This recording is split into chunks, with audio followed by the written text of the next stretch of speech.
everybody. Good morning. Welcome to the class of 74. It is another beautiful day.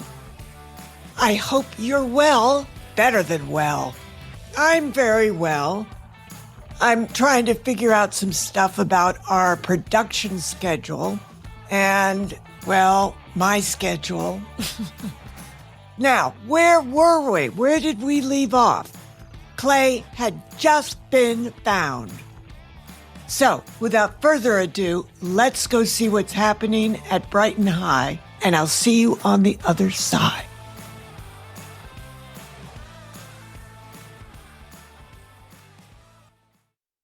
Episode 20, Heroes and Allies. Someone flung the rolling metal top up with a crash, and one officer gave another a leg up to climb inside. Search 5 to car 6 came from the patrol car. Lock is off and officer is in. The walkie-talkie stopped. And then, search 5 to car 6. It's him! And he's conscious. Thank you, God, thank you, Cynthia thought. Please let him be all right. She lowered her hands in time to see Derek swing his bag onto the sill of the surface window and nimbly pull himself up and through. Gag has been removed. Static. Medics in to check subject. Stand by. Search Team 5 to all. We need wire cutters. This boy was tied with copper wire. Over. Copper wire? Cynthia repeated in her mind, tears flowing freely. Search Team 2 to 5, the walkie-talkie said. Will the cutting edge of pliers work? Hang on. Static. Affirmative, Team 2, the smaller, the better. Subject's limbs are swollen and wire is embedded in his skin. Team 2 to Team 5, we're running pliers and needle nose to you now. Excellent. Over. Car 6, are you there? Roger that, Search 5, the patrolman answered. Medic says we need an ambulance. Roger that. The cop switched to his patrol car radio. This is Car 6 calling dispatch. Dispatch here, Car 6. We need an ambulance. Roger that. Calling for an ambulance now. Over. Cynthia saw a man in civilian dress hauling full speed across the baseball field toward the stadium. When he was closer, she recognized Detective Fiducia. He ran straight through the gate and up to the service window, swinging himself up into a squatting position on the sill. Then he disappeared. The doors at the end of A Wing opened and Nurse Mackin came rushing out, followed by Dr. Mullen, who was toting a large canvas bag. Cynthia backed up around the corner of A Wing before they saw her. Dispatch calling Car 6, said the police radio. ETA for ambulance is 20 minutes. The patrol car officer switched to his walkie-talkie. Car 6 calling Search 5. ETA on ambulance is 20 minutes. Over. Static for several moments. Search 5 to Car 6. Both wrists of the subject are now free. Static. Subject has no feeling in his hands. Cynthia covered her face in horror. Medic taking measures to restore circulation in subject while officers are working to free his legs. Over. Seconds later, the walkie-talkie squawked again. Car 6, wire has been cut away from the subject's legs. We're sending runners into the school for ice, medic has requested. Moments later, a school custodian and 2 cops came jogging up to A Wing. Search 5 to Car 6. Go ahead, Search 5. Medic requests his observations of subject be relayed to ambulance crew. Stand by, 5, the patrol cop said. He was looking for something. He picked up the radio mic. Car 6 to dispatch. Medic requests relay of info to ambulance. Can you patch me through? Now he had a pad and pen in his hands. Negative, car 6. We cannot patch you through. Relay info, and I will relay to ambulance. Over. Roger, dispatch. Car 6 to search 5. Ready to take info for the ambulance. Over. Okay. Starting car 6. Subject is awake and able to answer questions, but is confused about time and place. Static for several seconds, and then subject's heart rate is 85 BPM. Repeat, BPM 85. Can't get blood pressure until circulation restored. Static. Subject has 2 contusions on the back of his head. His pupils are normal. Static. No apparent broken bones. Static. Severe bruising around wrists and ankles. No external bleeding. Hands and feet are numb. Cynthia was weeping. She couldn't help it. Subject in mild shock and is badly dehydrated. Static. Subject tolerating Gatorade. Advise ambulance. Subject is Christian Scientist and will refuse IV. Cynthia covered her face again. Oh, Clay, let them help you. God, please help him. While the patrol car cop was reading the medic's observation to dispatch, the custodian banged out of the A-wing doors, running forward with a large plastic bag of ice. 2 cops came out more carefully, carrying a large ice chest between them. Cynthia was squatting near the ground now, her clasped hands pressed against her mouth. People in classrooms were looking at her, but she didn't care. Search 5 to car 6. We're not going to get this door open without the fire department's Halligan bar. Stand by, dispatch, the patrol cop said, picking up his walkie-talkie. Search 5, this is car 6. I have a crowbar and sledge in my trunk. Will that do it? Over. Car 6, let's try it. Sending Officer Blaine to you. The search party men, the principal, and Nurse Mackin were all milling around the concession building. Cynthia heard something behind her and turned to look. A classroom window was opening. A second later, not Fred dropped out of it. He stealthily made his way toward her in a crouching position. He steered her by the arm to stand around the corner out of sight of the windows. His big green eyes blinked at her from under his bangs. You're crying, he said. She told him about her friend being tied up with wire since last night in the snack bar. There was the clang of metal on metal coming from down the hill. They're trying to break down the door, she explained. And I know they're going to make me go inside, but I have to know if he's all right. He pushed a red bandana into her hand and said, if I find out what's going on, will you stop crying? She was wiping her face with the bandana. I'll try. Try now, he told her, because I can't stand it. Whoa. Okay. She sniffed and swallowed and forced a quick smile. I'd be very grateful. Go inside, he said, glancing over at the stadium, but stay close to the door until I come back, okay? There was a big bang and a cheer from the direction of the snack bar, and Not Fred took off, sprinting toward the baseball field, passing behind the backstop, running up the first baseline, and veering right into a small copse of trees. In the next moment, he was through it and hurling himself onto the chain-link fence of the stadium, scaling it like an escaped prisoner. Still, no one in the stadium appeared to notice him. At the top of the fence, Not Fred flung himself through the air toward the bleachers and disappeared out of sight. Either he made it or broke every bone in his body. As she edged toward the A-wing door, she suddenly saw Not Fred's figure pop up on top of the announcer's booth, at the very top of the bleachers. The siren of an approaching ambulance could be heard, and Not Fred disappeared into the bleachers.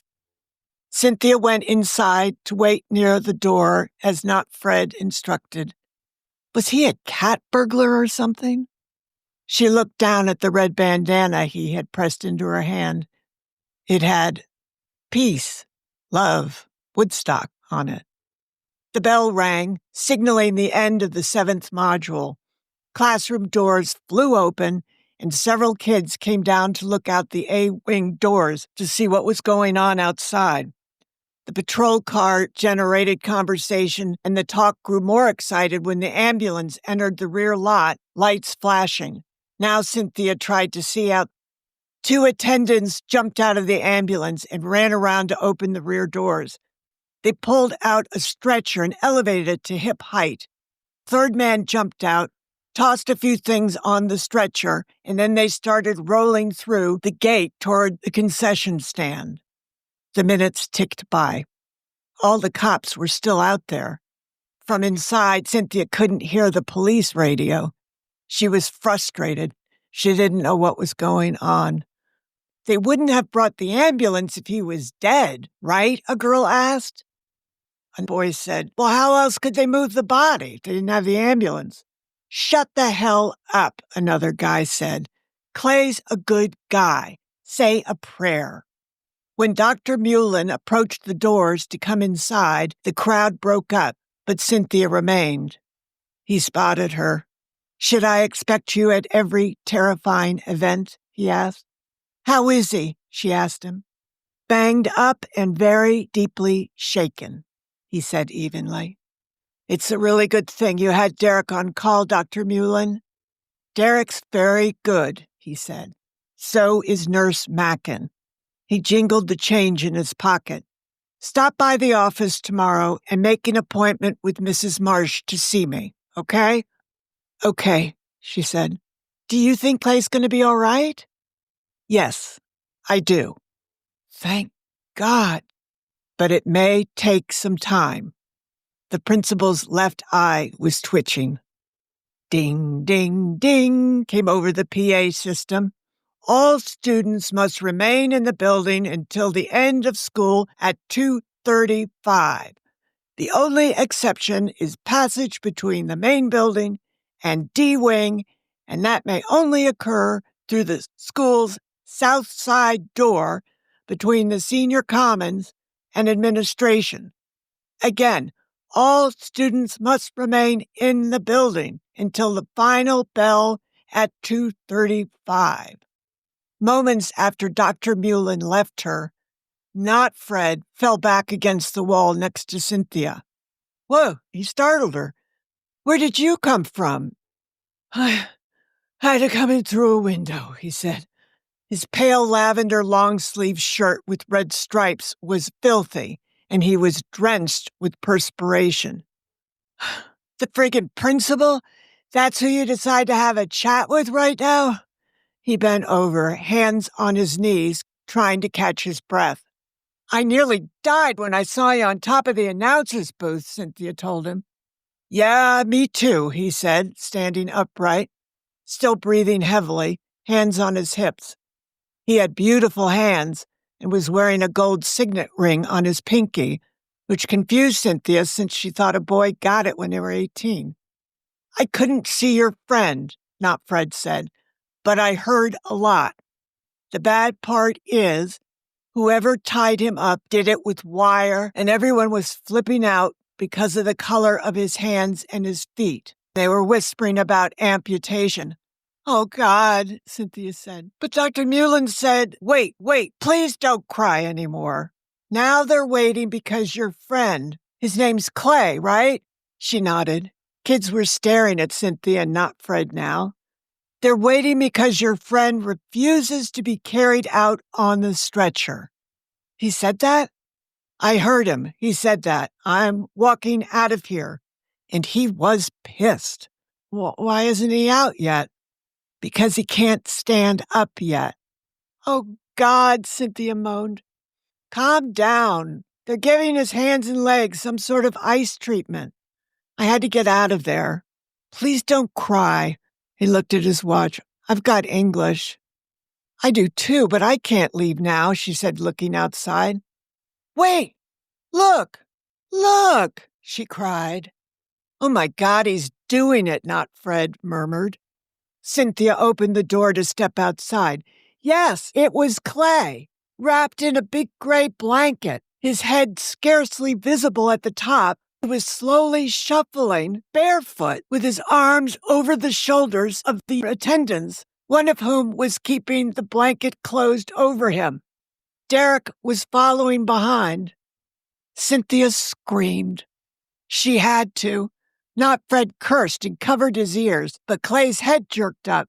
You did it, she shouted, jumping up and down and waving her arms. Clay disappeared behind the ambulance, just as Cynthia felt a firm hand on her shoulder. Get inside, a stern voice said. Okay, she said gaily, twirling around to see some man she did not know. She told him. He walked. He was tied up with wires since yesterday, but he can walk. She practically skipped into the building, turning around in the hall and walking backwards to say to not Fred, thank you. He grinned, showing amazingly white teeth. He certainly was a beautiful boy. I'm glad you're happy. Can I have my bandana back? He closed the distance between them. I wiped my eyes, she told him, but I didn't blow my nose. Thank you so much. You're welcome. He stuffed the bandana into his back pocket. So is he in a drug ring or something? Because the only guy I ever heard of tied up with wire was a drug dealer in New York. No, of course not. No offense. He shrugged. Just wondered. He looked at his watch. I've got English. So do I, she said. Is it about teenagers in literature, by chance? He asked her. Yeah, it is. It's in C3. Excellent, he said. As a thank you, you can write my papers for me. Gladly. At least I'll do one. Good enough. He pointed with his thumb. I gotta get cleaned up. I'm going into the boys' room. Me too. She looked at all the students still jammed in the intersection, but let out a huge sigh of relief. She saw Clay walk. She pushed open the heavy door into the girls' room, slipped into his stall, and used the John. There were a lot of girls in here, a lot of Johns flushing, talking, laughing, doors banging. Cynthia used toilet paper to wipe her eyes and blow her nose. When she emerged, the sight of the enormous stainless steel circular sink in the middle of the girls' room made her want to laugh. It looked like a flying saucer from a 1950s science fiction movie, with water spraying out 360 degrees around it, and a gaggle of girls crowding around, trying to simultaneously wash their hands. You had to step on the stainless steel footrail to make the water come out, and with all the girls coming and going out of the girls' room, and no one orchestrating the effort, everybody kept stomping at the rail, which made the water start and stop, like a broken flying saucer, and Cynthia had to back away and stand against the wall and giddily laugh. A girl she knew came over to ask if she was okay. She said yes, but maybe no. She wasn't sure. She told her that Clay Seaton had just been found tied up in the stadium, and hopefully he was going to be okay. The girls' room was quiet.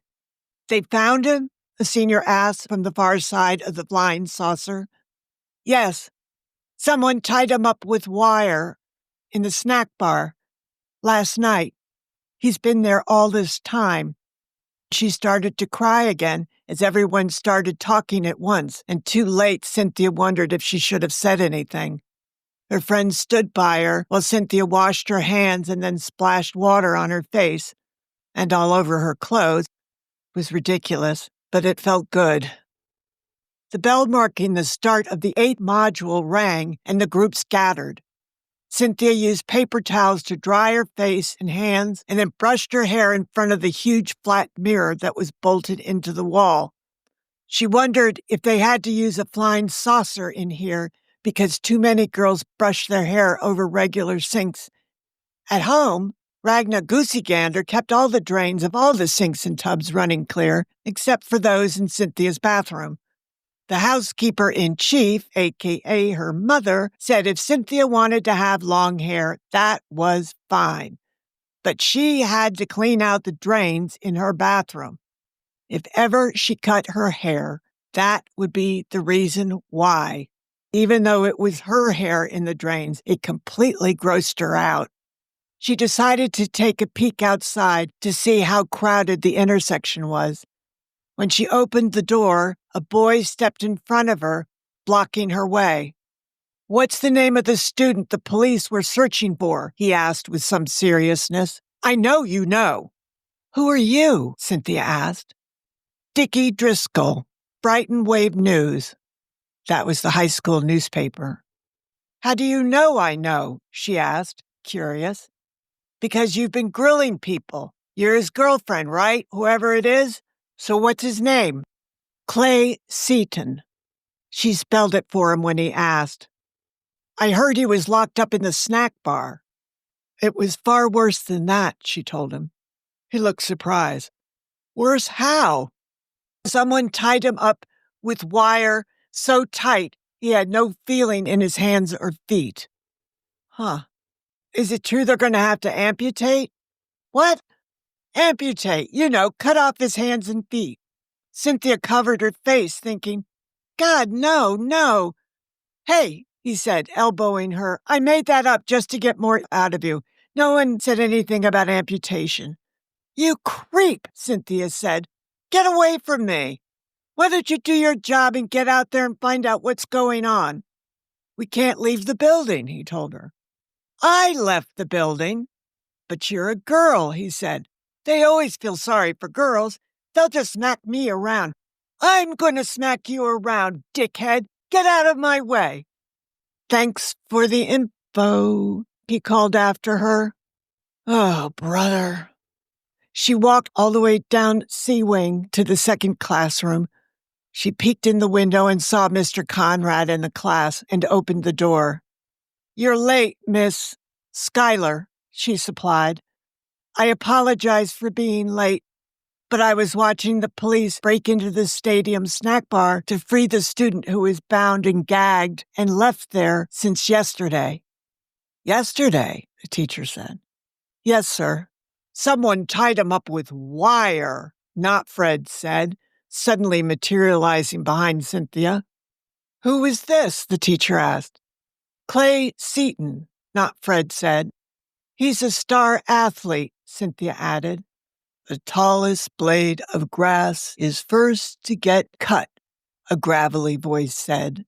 It belonged to a kid with long red hair that was combed back, and he was slumped over his desk, his chin propped up by a fist at so low an angle it looked as though he was in the process of lowering his head to go to sleep. He looked stoned out of his mind. "This goes so far beyond a prank," Mr. Conrad said. "I think it spells villainy." "I hope so," Cynthia said. "I take it that is for whom the ambulance came." "Yes, sir," Cynthia said. "He walked to the ambulance himself, though, so his injuries are not too severe, I hope. They were talking about amputating his hands and feet when they first found him," Not Fred said, "because of their color." Mr. Conrad looked as though he might faint. He was young and not bad-looking, but he combed his long, fluffy hair over the bald part of his head, the top, which gave him what Cynthia's mother would call an interesting look. He was wearing navy bell-bottoms, a blue flowered shirt, and a pale blue jacket. His brown leather ankle boots were polished very nicely. If she wasn't mistaken, Not Fred was wearing the same kind of boots, which looked expensive. "Okay, you two, take a seat," Mr. Conrad said. Cynthia took a seat in the back row, and not Fred followed. "Young man," Mr. Conroy added, "your name is—" "Roy," he said, sitting down. "First name or last?" "Last." Mr. Conrad frowned, looking in his book. "I don't have a Roy listed." "Another one of those darn computer errors, I guess," not Fred sighed. The teacher made a note in his book. "I'll check it out." He put the book down, put his pen back in his inside jacket pocket. "Where were we?" Kendra Montmorency's hand shot up. "You were explaining why we can't read The Outsiders by E.M. Hinton." "Oh, great. I already read it," Cynthia mumbled, taking the little paperback out of her purse. She had no idea where she had left her textbooks today, but of course she did have the one book they weren't going to be using. "I did too," another girl in the class said. "Me too," not Fred said. "Funny coincidence. My name's Pony Boy, too." "Pony Boy Roy?" Mr. Conrad asked. Cynthia choked. "That's me," not Fred said, smiling most charmingly at the teacher. Mr. Conrad ran his hand through the hair over the top of his head. "My, but that is a coincidence, Mr. Pony Boy Roy." He turned to address the whole class.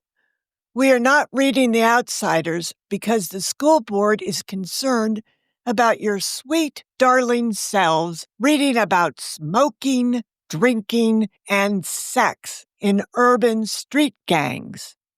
The kids started booing. "However," Mr. Conrad said brightly, raising a finger in the air, "apparently there's no objection to you reading about smoking, drinking, and sex in a very fancy prep school." "Hooray!" the kids cheered. They traded their copies of The Outsiders for the much thicker Catcher in the Rye by J.D. Salinger, while Mr. Conrad started talking a bit about the author.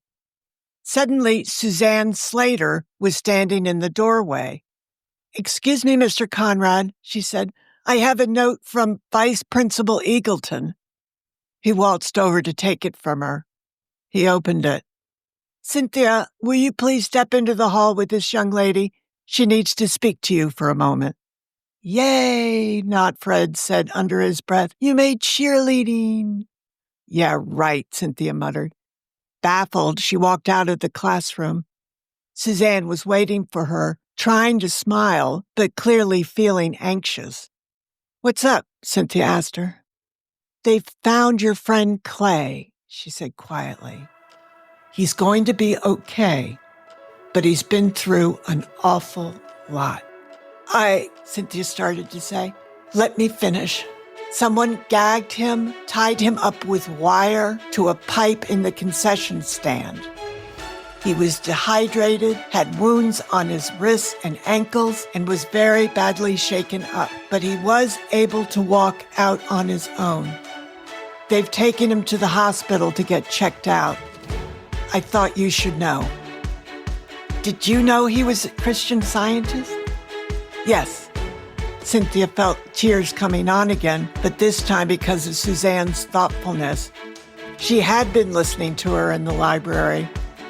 "Thank you so much, Suzanne." They hugged for several seconds. "She's so thin," Cynthia thought, and parted. "How did you find me?" "I was with Adam when word came in." Suzanne looked vaguely stricken when they both realized she had just called Dr. Eagleton by his first name. "I asked Dr. Eagleton," she continued, "to look at your schedule so I could find you. I told him about your friendship with Clay. I hope you don't mind." "No, I don't mind. I'll make sure to thank him." She met Suzanne's eyes, thinking, Adam, and looked away, murmuring her thanks again. At the doorway to the classroom, she paused to watch Suzanne make her way down the hall. Cynthia felt cold suddenly. Cynthia felt scared for Suzanne.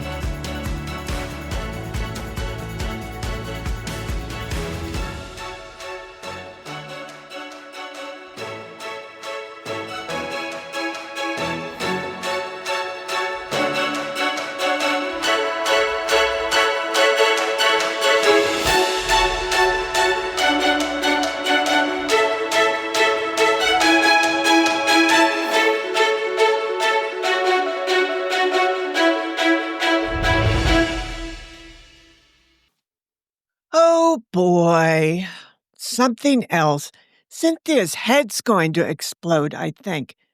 At least she probably can't cry anymore. So many tears. But do you blame her? I don't blame her at all. What a mess. We didn't find out who tied up Clay yet. I guess we have to hope that Dickie Driscoll from the school paper is going to find out for us. I don't know. We'll see. Stay tuned.